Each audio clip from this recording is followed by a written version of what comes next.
अस्सलाम वालेकुम ख़ातिन हज़रात, उम्मीद है आप होंगे ठीक ठाक। Welcome back to my YouTube channel, welcome back to Altaf Aziz sports and welcome back to another episode of रेसलट्रॉन।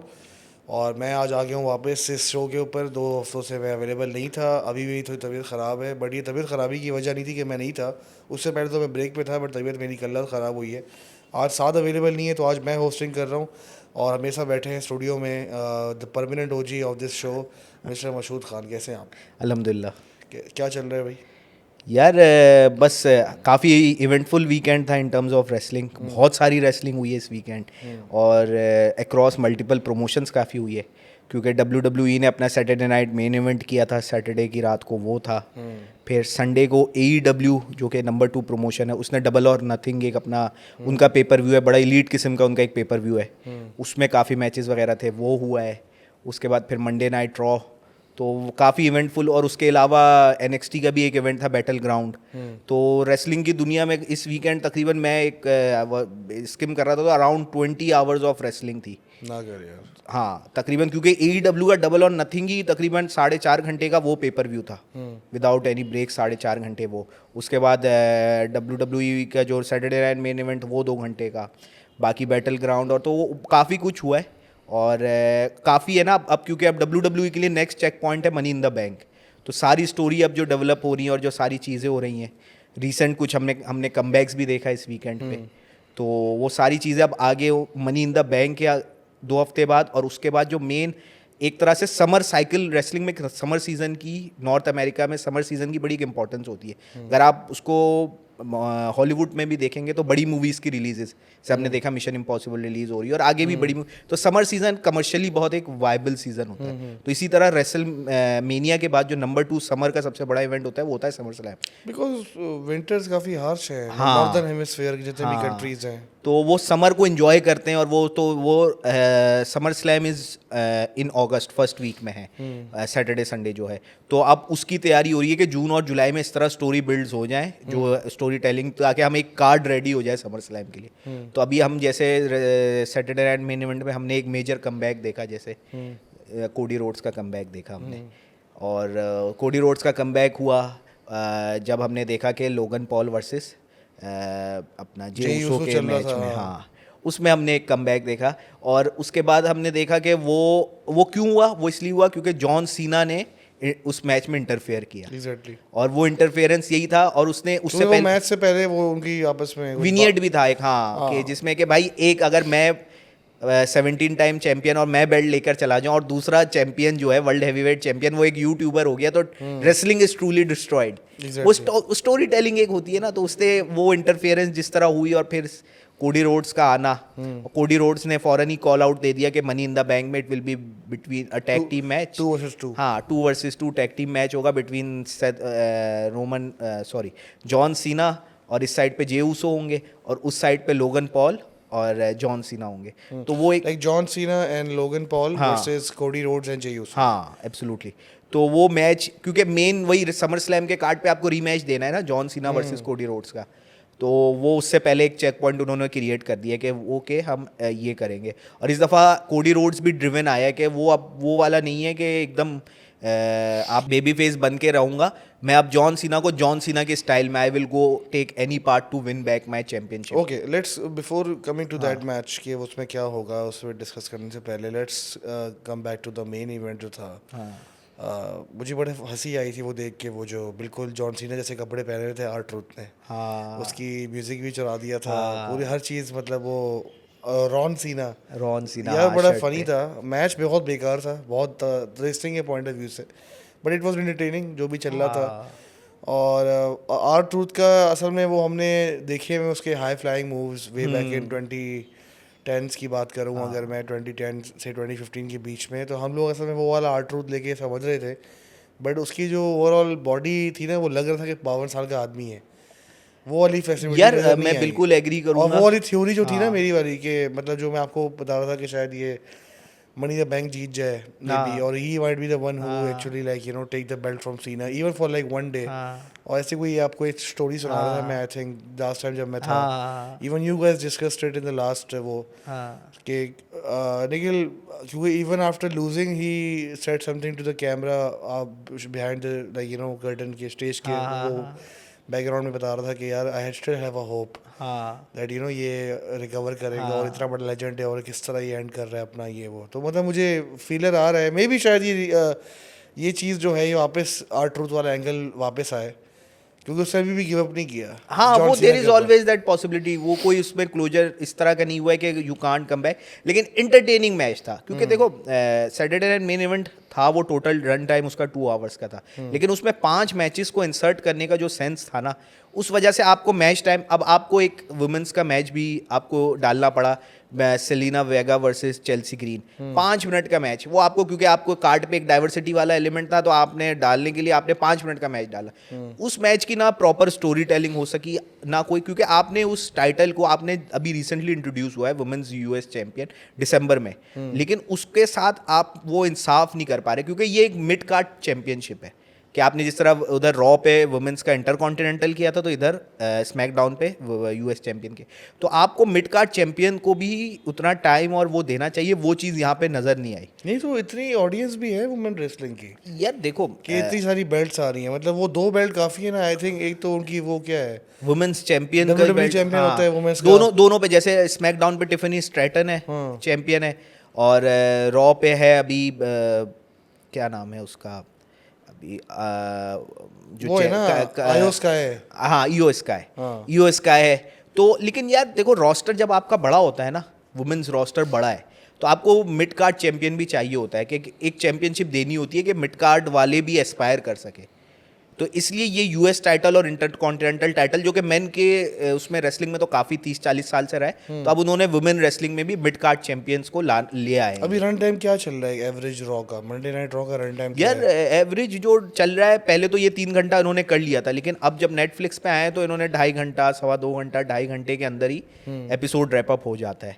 तो नेटफ्लिक्स के आने के बाद, लेकिन काफ़ी इस दफ़ा की भी जो मंडे नाइट रॉ थी काफ़ी क्रिस्प थी और काफ़ी उसमें स्टोरी काफ़ी है ना, यानी एक होता है ना एक फिलर एपिसोड होता है और एक होता है कि आप आते हैं किसी इवेंट से और आप एकदम स्टोरी को आगे लेकर जाना चाहते हैं। तो इस दफ़ा मंडे नाइट रॉ में भी वो चीज़ दिखी हमें काफ़ी हद तक कि भाई पहला उन्होंने सेगमेंट किया सेथ रॉलिंस का, क्योंकि सेथ रॉलिंस और ब्रॉन ब्रेकर का मैच था सेमी जैन और सीएम पंक के साथ सैटरडे नाइट मेन इवेंट में।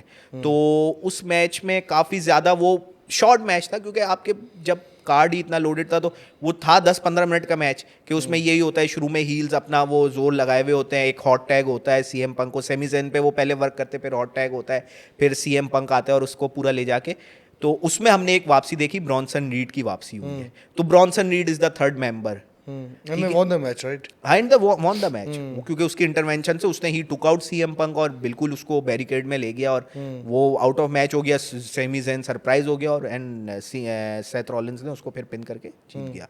तो अब उनका पूरा ओपनिंग सेगमेंट उन्हीं का ही था कि, और सेथ रॉलिंस पहले वो पॉल हेमन ब्रॉन ब्रेकर को वो करता है कि ही इज़ द फ्यूचर, कि आगे के रेसलमेनियाज ये मेन इवेंट करेगा, 44, 43, 45 सारे 50 तक ले गया, और उसके साथ फिर दिखाया कि ब्रॉनसन रीड वो आदमी जिसने सेथ रॉलिंस पे 5 सुनामी, उसका जो मूव है टॉप रॉप से 5 सुनामी मारे थे, और उसके बाद वो इंजरी की वजह से ले ऑफ हुआ था तो अब कमबैक किया, तो उसके साथ भी उसने पार्टनरशिप कर ली कि जिस बंदे ने सेथ रॉलिंस को इतना वो किया तो he put them over through his promo है। और पॉल हेमन की ये अच्छी बात है कि वो है ना अपॉर्चुनिटी को यूज करता है। अब जैसे हमने देखा रॉ पे इस दफा कि भाई लोग सीएम पंक का चैंट लेना शुरू किए जैसे ही, तो उसने यूज किया कि भाई CM Punk is not in the arena tonight. लोगों ने बू किया, लेकिन उसने बताया क्यों नहीं है, बिकॉज ब्रॉनसन रीड ने उसको है ना बैरिकेड के थ्रू वो कर दिया और इसलिए वो नहीं है, ही इज रिकवरिंग।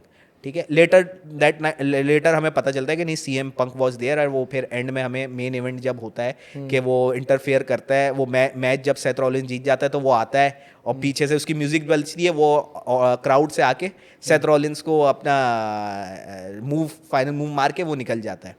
तो वो भी एक स्टोरी टेलिंग सीएम पंक की अभी भी एक ओपन उन्होंने एंडेड रखी हुई है विद सेथ रॉलिंस, और वो भी इतने लंबे टाइम से, जो पिछले साल 1-1.5 साल से चल रहा है उन दोनों की राइवलरी, जब से सीएम पंक आया था शिकागो को, उस वक्त की से है, लेकिन अभी भी उसमें वो एनर्जी अभी भी वही दिख रही है।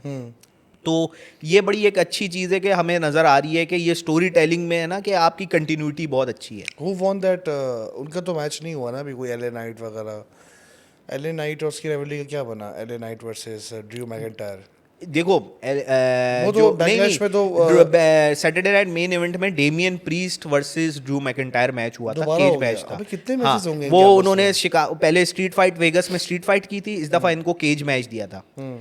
जो एक और मैच जो था सैटरडे नाइट मेन इवेंट में वो ये था, तो उसमें भी वो एक शॉर्ट केज मैच था, दोनों एक दूसरे को केज में फेंकते हैं और फिर एंड में वो निकलने की कोशिश कर रहा होता है डेमियन प्रीस्ट, तो ड्रू मैकिंटायर का एक बड़ा वो ऊपर से स्पॉट जो होता है सुप्लेक्स दे देता है।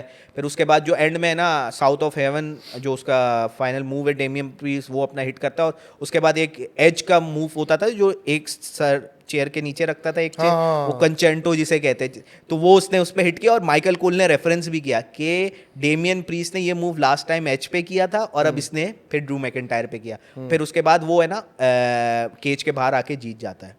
तो वो भी एक मैच था सैटरडे नाइट मेन इवेंट में। और वो स्टोरी भी अभी है ना उसमें ये है कि इट्स बीन सेट कि ड्रू मैकिंटायर थोड़ा टाइम ऑफ लेना चाह रहा था, तो इसलिए वो इस तरह की उन्होंने फिनिश दिया है जिसमें ड्रू मैकिंटायर को पिन भी नहीं होने दिया, क्योंकि जब कोई सुपरस्टार या कोई रेसलर पिन होता है तो उसकी एक डोमिनेंस अंडरमाइन होती है।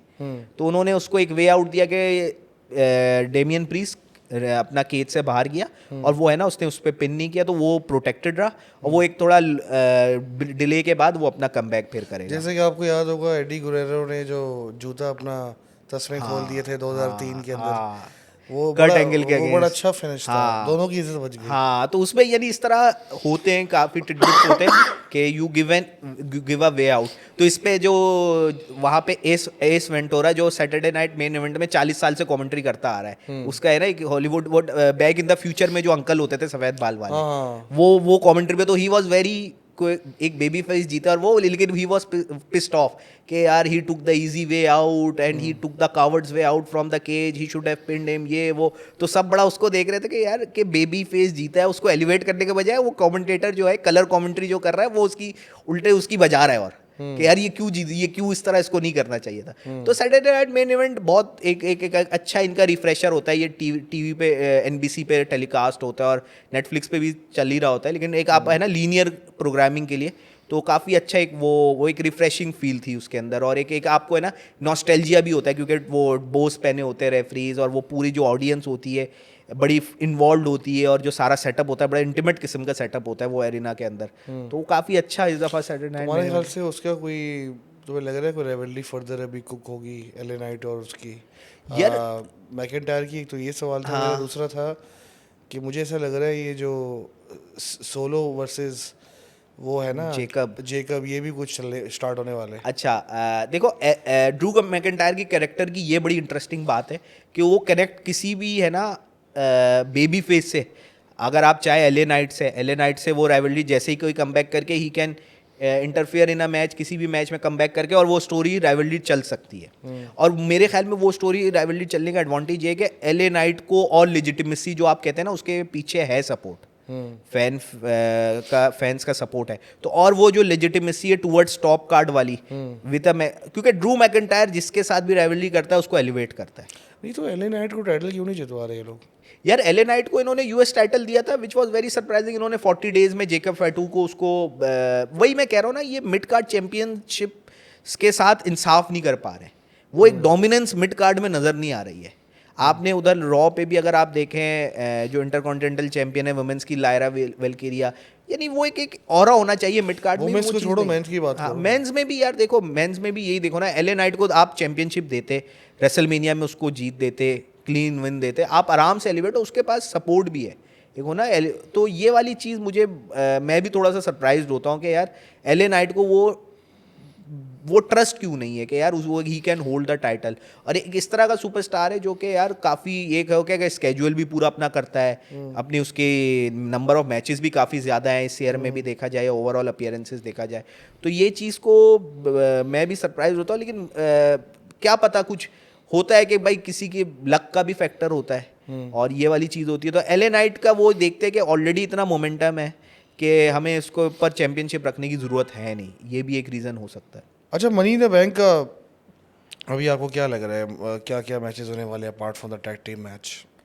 यार मनी इन द बैंक में ऑब्वियसली मैन और वुमेन का जो traditional money in the bank का मैच होता है, नहीं उसके अलावा और उसके अलावा यार देखो एक तो उसके ऊपर भी हम आते हैं traditional money in the bank में कौन कौन हो सकता है।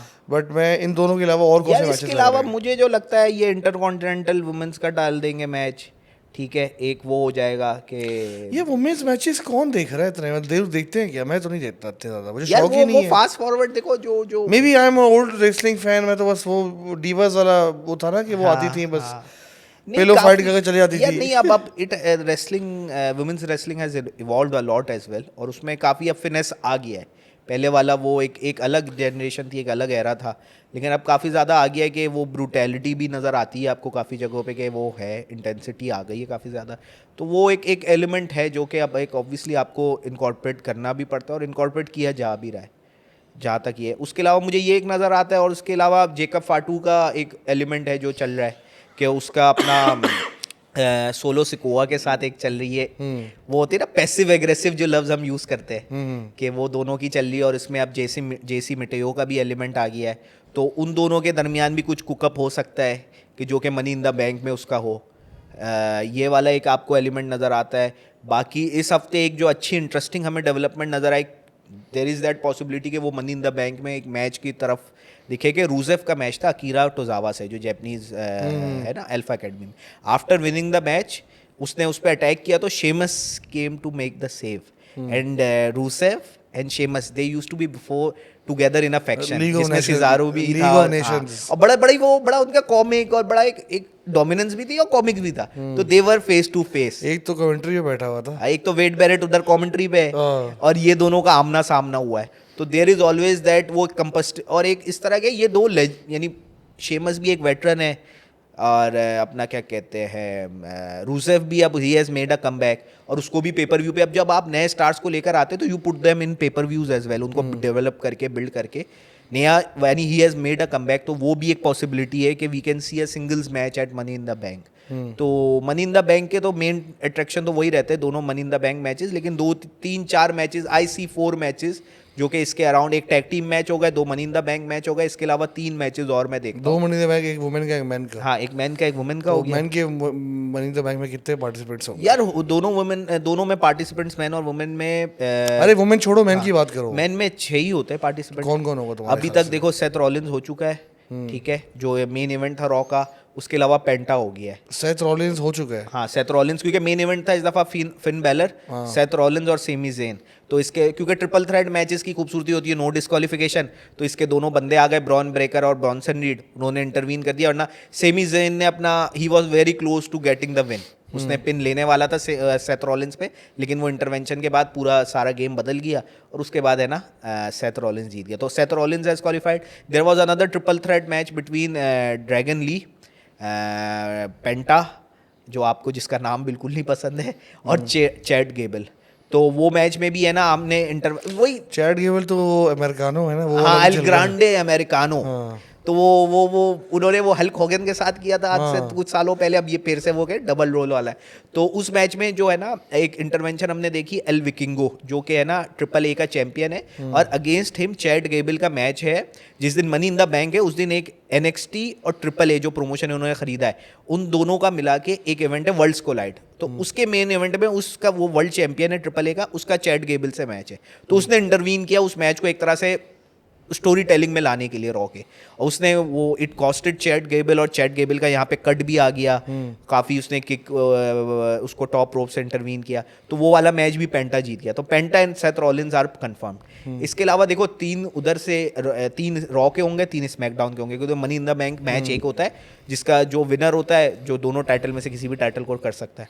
तो वहाँ से जेकब फाटू भी मेरे ख्याल में क्वालिफाई कर गया है, और जेकब फाटू क्यों करेगा मनी द बैंक? यार जेकब फाटू को देखो, वो तो ऑलरेडी है ना इंटरकॉन्टिनेंटल चैंपियन है, लेकिन जरूरी नहीं है कि champion money in the bank, वो इंटरकॉन्टिनेंटल चैंपियन है ना अभी। तो उसको टाइटल तो है उसके पास, यूएस चैंपियन है, सॉरी। तो यूएस चैंपियन को भी आप, ये नहीं है कि वो मनी इन द बैंक में compete नहीं कर सकता, और जिस तरह का वो सुपरस्टार है और जिस तरह की उसकी एथलेटिक एबिलिटी है, तो ये मनी इन द बैंक में वो बिल्कुल एडजस्ट हो सकता है।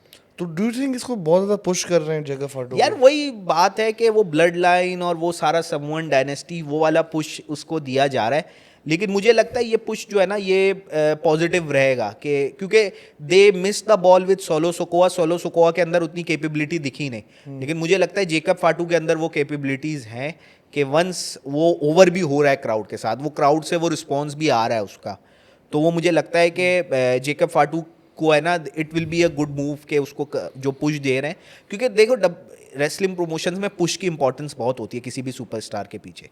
अब वो पॉजिटिव रिजल्ट करती है, नेगेटिव रिजल्ट करती है, वो एक अलग बात है कि वो कामयाब होता है नहीं होता।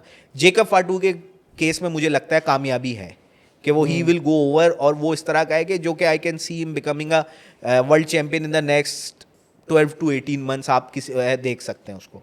अच्छा मशहूद, तुम्हारी क्या प्रेडिक्शन है इसकी? क्या होने वाला है, ये कौन जीतेगा ये मनी द बैंक? यार मनी इन द बैंक मुझे काफ़ी इंटरेस्टिंग लगता है। जैसे कि सेथ रॉलिंस ने क्वालिफाई कर लिया है, और एक नज़र आ रहा है कि वो एक टॉप गाय वाली स्लॉट जो होती है ना, कि एक जो कंट्रोल करता है नैरेटिव। इस तरह हमने 3-4 साल देखा था कि Roman Reigns was that person जिसके अराउंड ब्लड लाइन और सारा फैक्शन, और वो he was driving WWE, he was the face of WWE। तो मुझे लगता है ये रोल अब है ना सेथ रॉलिंस के पास वो गया है, with Paul Heyman by his side, with Braun Breaker और Bronson Reed। और आपको इस तरह के एक फैक्शन में जिसमें दो आपको जो जो जो आपके साइड जो रेसलर्स भी है वो भी हैवी ड्यूटी रेसलर्स है, तो मुझे लगता है Seth Rollins has already won money in the bank 2 times in the past. तो मेरे लिए जो, अगर मैं कहूँगा अभी जो नंबर मुझे लगता है नंबर 1 कंटेंडर है जो जीत सकता है और जो कि कंट्रोल कर सकता है, वो इस तरह की राइवलरी कर सकता है कि वो उधर कोडी रोड्स अगर जीतता है जॉन सीना से, या जॉन सीना का, क्योंकि जॉन सीना का at the of the day तो उसको टाइटल ड्रॉप करना ही है ना, और मुझे उधर कोडी रोड्स ही नज़र आता है, और इधर जे ऊसो अगर रहता है तो he is someone that can be menacing to both champions, क्योंकि दोनों आपके बेबी फेस चैंपियन होंगे, और इधर सेथ रॉलिंस का एक हील वाला जो फेस है। उसके अलावा हमारे पास एलए नाइट की क्वालिफिकेशन भी हो गई है। एलए नाइट इज समवन जो कि एक वाइल्ड कार्ड होता है, जिस तरह इन्होंने कोविड के टाइम पे ओटिस को जितवाया था, तो वो एक वाइल्ड कार्ड है जो कि है ना, एक हो सकता है जो एलए नाइट को एलिवेट करे कि यार जो कि चैम्पियनशिप के लिए टॉप WWE चैम्पियनशिप के लिए वो भी वो कर सके। उसके अलावा सोलो सोकोवा, यार सोलो सोकोवा की पार्टिसिपेशन में देखता हूँ, लेकिन वो विनिंग वाली, वो उसके अंदर वो मेनेसिंग वाली चीज़ दिखी नहीं है। WWE ने ट्राई किया है कि वो मेनेसिंग हो सके, है कॉमेडिक है, कॉमिक है, इफेक्ट अच्छा है, प्रोमो भी सही कर लेता है, लेकिन वो उसके अंदर वो वाली हमें एबिलिटी नज़र नहीं आई है। तो मेरा फेवरेट ये है कि Seth Rollins will win the money in the bank for the 3rd time, and he will become menacing, के वो किसी पे भी चैलेंज कर ले, and he will control his narrative through his faction, जिसमें पॉल हेमन का एक क्रिएटिव जीनियस भी है, एक माइक पे भी जीनियस है पॉल हेमन, और जिस तरह के उसको जो साइड किक्स मिले जो कि फ्यूचर है एक तरह के, ब्रॉन्सन रीड और ब्रॉन ब्रेकर, वो मुझे लगता है कि सेथ रॉलिंस के अंदर वो एबिलिटी काफ़ी अच्छी है कि he can win the men's money in the bank. अच्छा रेसर्स की तो हम बात करते हैं काफ़ी कि कौन बंदा किसको फॉलो करेगा या सक्सेस करेगा, सॉरी मतलब कौन बंदा किसको रिप्लेस करेगा कुछ सालों बाद। पॉल हेमन की बात करते हैं, मैं अक्सर सोचता हूँ कि इस जैसे कैरेक्टर्स जो है ओवर द ईयर्स बहुत कम आए हैं, मतलब पिछले 15-20 साल में भी ऐसा कोई मैनेजर टाइप का बंदा नहीं आया जो अब तक चल रहा हो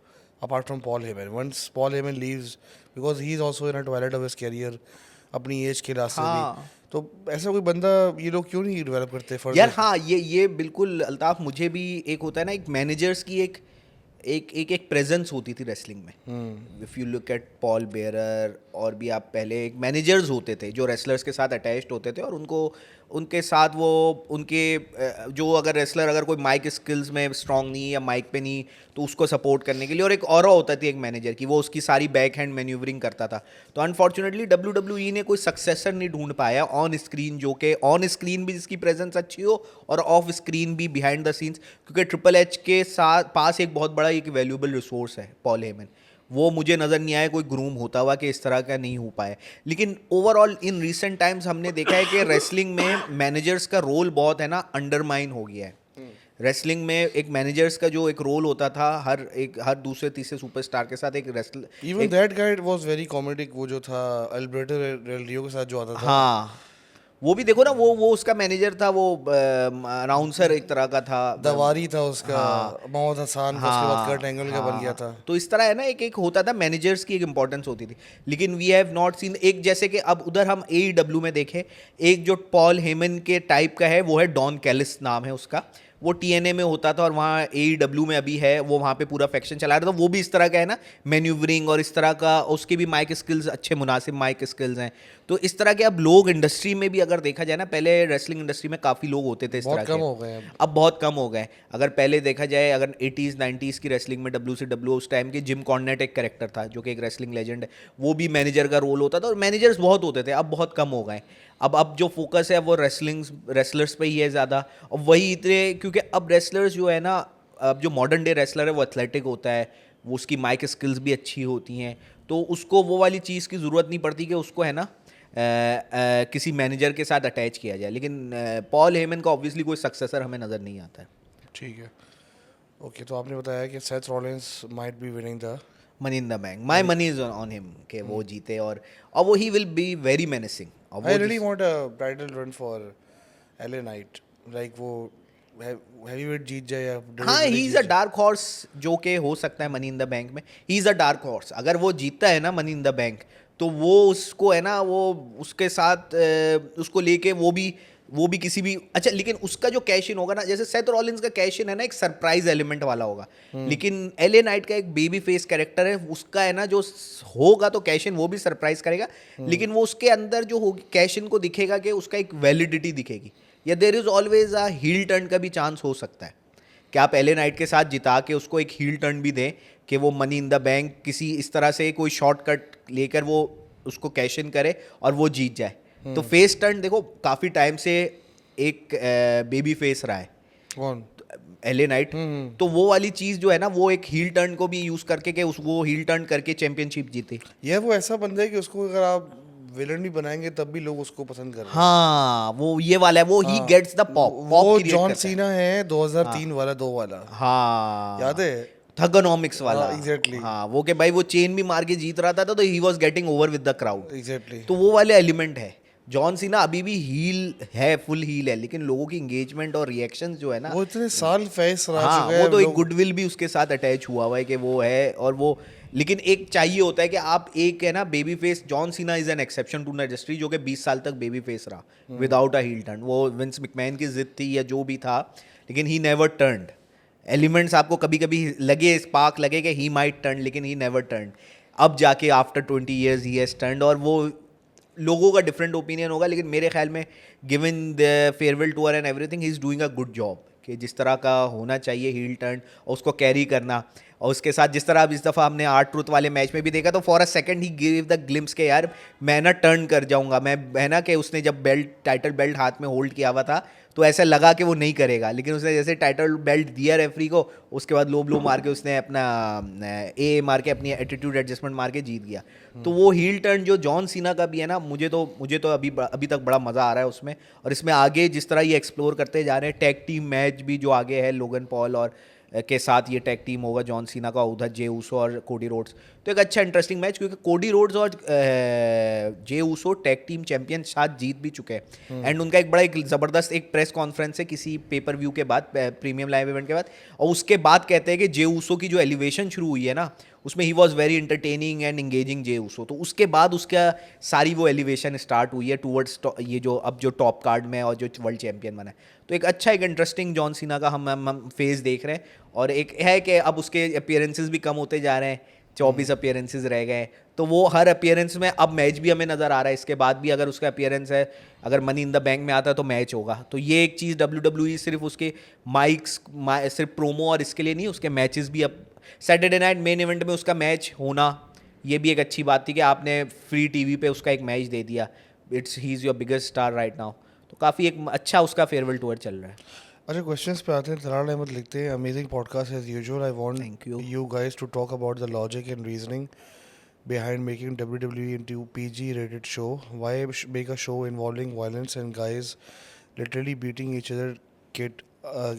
other cater to children? Lol. यार इसका ये है कि एक स्टोरी ये भी थी कि जो लिंडा मैकमैन थी, I think she was running for Congress या कोई ऐसी पोजीशन थी यहाँ पे, कोई पॉलिटिकल पोजीशन थी, उसके लिए Linda McMahon I think elect हो गई थी या समथिंग लाइक दैट, वो स्टोरी थी इसके पीछे। और तो just to make sure that ऐसा कोई फर्दर आप समझें, ऐसा कोई कंटेंट ना आ सके जिस पे कैंसिल हो जाए मिस्टर मैकमैन या WWE एज अ होल, क्योंकि आपको याद होगा इवन एटीट्यूड एरा के अंदर भी उसके अलावा रूथलेस एग्रेशन एरा के अंदर भी काफ़ी सारी ऐसी हरकतें हुई हैं जो आज कोई सोच भी नहीं सकता नहीं, couple of days back I was hmm. Watching a triple H का उसकी वीडियो थी, और उसपे उसके सेंटेंसेस थे कि फ्रेजेस थे, जिस तरह के उसका एक बुकर टी को जो कह रहा था यू बुकर पीपल, टी को उसने, और उसके उसका अलावा सेक्सुअल इन्नुएंडोज बहुत हाँ, ज़्यादा वो थे। बड़े बड़े उसके थे जो कि आज के डे एंड एज में नहीं एग्जैक्टली चल तो सकता है। वो चीज़ें नहीं चल सकती थी, तो थोड़ा पीजी एडिट करना था क्योंकि दुनिया थोड़ी चेंज हो रही थी। पहले टीवी कुछ और तरह का था, अब थोड़ा कैंसिल कल्चर भी आ गया है। ऊपर से उनकी जो वाइफ थी लिंडा मैकमैन, वो पॉलिटिशियन बन रही थी, इलेक्शन में खड़ी हुई थी या जीत गई थी, जो भी है मुझे इसकी डिटेल नहीं पता, बट एक वो वाला रीज़न भी था। बाकी यस यार, आप बच्चों को जब आप दिखाते हो चीज़ें, बच्चों को, बच्चे ही सबसे पहले फ़ैन बनते हैं रेसलिंग के, अगर देखा जाए। मतलब आप जब रेसलिंग के फ़ैन बनते हो तो you never see a 20 year old और 30 ईयर ओल्ड वॉचिंग रेसलिंग हाँ, आउट ऑफ ये सडन। बिल्कुल। तो वो बच्चा ही होता है जिसको पसंद होती है शाइनी, एक मतलब लोग लड़ रहे हैं स्पेसिफिक मूव्स के साथ। क्योंकि यूएफसी की आप रियल फाइट देखोगे वो उतनी आपको मज़ा नहीं आएगा, बट यहाँ पे आप देखते हो कि लोग होते हैं डिफरेंट कॉस्ट्यूम्स के अंदर, उनके पर्सनैलिटीज़ होती हैं, बच्चों को अट्रैक्ट करते हैं, रंग बिरंगे कपड़े पहनते हैं, कोई येलो कपड़े, कोई क्या कपड़े। जैसे वो जो रॉक भी कहता था फ्रूटी पेबल्स वाली बात। जॉन सीना ने पूरी उससे एक स्पॉन्सरशिप निकाल ली, एग्जैक्टली और हाँ। उसका पूरा करियर उसके यूनिक कलर्स और उसी उसके अराउंड हाँ पूरा तो बिल्ड वही है, हुआ। मतलब मार्केटिंग का भी रीज़न है। ऊपर से वो जो फैंस होते हैं रेसलिंग के, वो शुरू की एज से बनते हैं, तो आप उन्होंने फैसला किया कि इसको थोड़ा पीजी एरा में कन्वर्ट और करें। अब देखो, जब से नेटफ्लिक्स पे आए तो नेटफ्लिक्स पे अब ये क्रिएटिव लिबर्टी इनके पास है। नेटफ्लिक्स पे they are now not tied down कि अब आपको पीजी रखना है, क्योंकि पीजी एरा में ब्लड नहीं था, अब ब्लड भी आ गया है, तो स्पॉट्स भी इस तरह के आ गए हैं, और थोड़ी सी लैंग्वेज भी। एक चीज़ मैं इसमें ऐड करना चाहूँगा, इवन न्यू जनरेशन एरा में और उससे पहले जो वो वाला एरा था, हॉकमेनिया एरा था, उसके अंदर भी इतनी न्यूडिटी या 18+ नहीं था। 18+ न्यूडिटी वगैरह जो इस तरह की चीज़ें हैं वो स्टार्ट हुई हैं एटीट्यूड एरा एटीट्यूड से है, हाँ। और दूसरे सेग्रेशन एरा में। और एटीट्यूड एरा में भी जो मतलब पांचवा एरा पीजी एरा है ना, हाँ, मतलब after ruthless aggression it was हाँ, पीजी एरा। हाँ, वो पीजी एरा था पीजी पूरा। एरा था या टीवी या रियलिटी एरा था, जो भी था, हाँ, खैर वो हाँ, पीजी एरा था, हाँ, उसके बाद ही उसमें स्टार्ट उसमें हुआ है। जैसे उस एरा में एक जो वो एक्सेप्शन, कुछ एक्सेप्शन इवेंट होते जो ब्रॉक लेसनर ने कमबैक हाँ किया था अगेंस्ट जॉन सीना, हाँ। उसको ही बस्टेड ओपन उसको कर दिया, और वो ब्लड बड़ा उस जमाने में बड़ा उसको वो एक वो, किया हाँ, गया। दूसरा ये भी है पीजी एरा में, सिर्फ ये नहीं गाली गलौच और हाँ, नंगापन नहीं है, बट ये भी है कि काफ़ी सारी मूव्स भी बैन हो गई हैं। हाँ, हाँ, जैसे chair shot to the head, वो सीटी और उन सब चीज़ों के बाद हाँ तो वो ये किस सारी किस चीज़ें, बनाओ। पाइल ड्राइवर जैसा मूव, जो कि एग्जैक्टली अभी रिसेंटली केविन ओवंस ने रैंडी ऑर्टन पे यूज़ किया, तो उस पे माइकल कोल ने उसको इतना कि इट्स अ बैंड मूव, और ये क्योंकि अंडरटेकर के अलावा पाइल ड्राइवर किसी और के पास लिबर्टी थी ही नहीं। तो रिसेंटली जब केविन ओवंस ने रैंडी ऑर्टन को पाइल ड्राइवर मारा था, और उसने कोडी रोड्स को भी पैकेज पाइल ड्राइवर मारा था, तो उस पे भाई इट्स अ बैंड मूव, और उस पे उसको फाइन हुआ था और सारा। एग्जैक्टली। तो वो वाली सेफ्टी का एलिमेंट भी आ गया था। Yes, secondly, we were actually blessed that now we are in 30s and we had watched वो वाली रेसलिंग जिसमें wrestling as a industry, as a business, as a company, as a form of entertainment evolve हो रही थी। तो उन्होंने काफ़ी सारी चीज़ें ट्राई की। पहले मैचेस आपको याद होंगे क्या क्या मैचेस होते थे, अच्छे खासे मैचेस बैन हो गए अब। तो वो एक अच्छा एक एक्सपीरियंस था। तो वही वाली बात है, उन्होंने सीखा, उसके रिप्रिकॉशन देखे उन्होंने। स्टीरॉयड यूज़ के, वही बहुत वेलनेस हाँ, पॉलिसी इंप्लीमेंट करवा दी। काफ़ी रेसर्स की डेथ हो गई, Eddie Guerrero is one of them. Kurt Angle के बड़े मसले थे स्टीरॉयड रिव्यूज़ के। क्रिस बेनवॉ किस भी, बेनॉक का आपको पता है सिटी, क्या और हालात उसका हुए। तो ये सारा सब चीज़ों से सीखते हुए उन्होंने टेस्ट फिर है, अब थोड़ा बहुत सारे हाँ, पीजी एरा करना पड़ा मजबूरन हाँ। उनको, कुछ ना कुछ चीज़ों की वजह से या।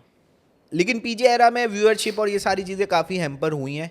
ये एक एक एक है, अगर पिछले 3-4 डिकेड्स में रेसलिंग का अगर डाउनफॉल देखा जाए और अगर बॉटम ढूंढा जाए, तो वो होता है कि वो आपको पीजी एरा में नज़र आएगा कि पीजी एरा पे बिल्कुल है ना, इन्होंने डाउनफॉल अचीव कर लिया था।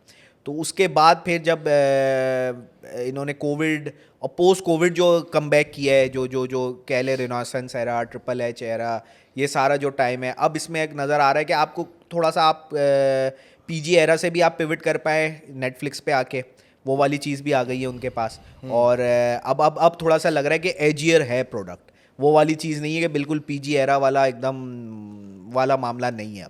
अब थोड़ा एजियर हो रहा है, और ये इतना ही रहेगा जिसमें थोड़ा सा जो होता है कि गाली वगैरह, ये सारी चीज़ें अब हमें नज़र आएगी, जो कि नज़र आई भी हमें। तो ये सारी चीज़ें हैं। खैर अच्छा, एक बंदे ने कमेंट किया था, आप लोग बेसिकली इसका कहने का मतलब ये था, समझ राव नाम है उनका, कमेंट किया था उन्होंने कि आप लोग जो है बेसिकली कसौटी खेलें रेसलिंग की। अच्छा आइडिया दिया आपने, ये मैं सोच रहा था बहुत पहले कि इस तरह कुछ हाँ, शो होना चाहिए। We will surely do that इंशाल्लाह नेक्स्ट एपिसोड. बाकी मशहूद भाई thank you so much for coming today. आज मेरी तबीयत बहुत ऑफ है बट जितना हमने करनी थी एपिसोड, जितना हम की सकते थे कर ली हमने. इंशाल्लाह नेक्स्ट एपिसोड में थोड़ा आपको फर्दर मैं एनर्जेटिक मिलूंगा. आज मेरी भी गेट वेल थोड़ी, सून, नहीं ख्याल रखे भाई हाँ अपना. थोड़ी एनर्जी डाउन है मेरी भी, बट ये वी हैव और कवर्ड. साथ will be back as well. साथ will be back as well तीनों इंशाल्लाह. बड़े दिन हो गए हम तीनों साथ बैठे नहीं हैं. एग्जैक्टली वो भी करना है. और ऊपर से we will be catering to the millennial audience more. In special episodes we will be targeting old storylines, old rivalries and old वो उसके ऊपर हम काम कर रहे हैं. रिकॉर्डिंग हमारी इंशाल्लाह जल्द होने वाली है. प्लान हमारा था इस हफ्ते का बट वो नहीं हो पाएगा, नेक्स्ट हफ्ते करना पड़ेगा. It's sure done. ठीक है. तो खैर thank you so much Mashhood भाई, Thank आप you. आए शो में आज. और thank you so much guys for watching this episode of Wrestletron. इंशाल्लाह मिलते हैं दोबारा अगले हफ्ते. Keep on watching, keep on subscribing, keep on supporting. अल्लाह हाफिज़.